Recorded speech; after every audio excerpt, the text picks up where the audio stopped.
গোপালগঞ্জে এনসিপি নেতাদের উপরে নিষিদ্ধ ঘোষিত ছাত্রলীগ, আওয়ামী লীগ, যুবলীগের হামলার পরে কিছু কিছু রাজনৈতিক দল এনসিপির বিরুদ্ধে কথা বলছেন, আওয়ামী লীগের পক্ষে কথা বলছেন।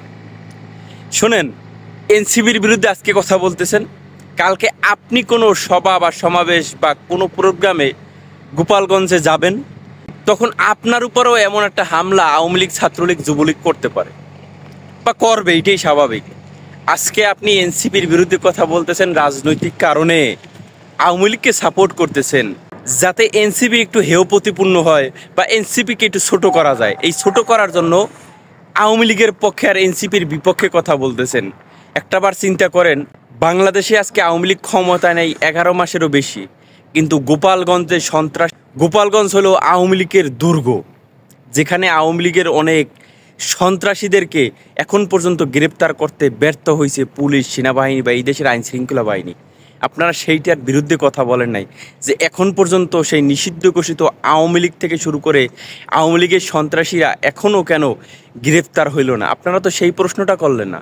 অথচ আপনাদের উচিত ছিল সেইটাকে নিয়ে প্রশ্ন করা যে তাদেরকে কেন এখনও গ্রেপ্তার করা হয় না, তারা এখনও কেন বাহিরে ঘোরাফেরা করে, তারা কিভাবে এনসিপির উপরে হামলা করে, অথচ আওয়ামী লীগ ক্ষমতায় নেই। আজকে আপনি আওয়ামী লীগের পক্ষে কথা বলেন, আওয়ামী লীগের পক্ষে বক্তব্য দেন, এনসিপির বিরুদ্ধে বক্তব্য দেন, এনসিপির উপরে হামলা হয়েছে আপনি হাসতেছেন।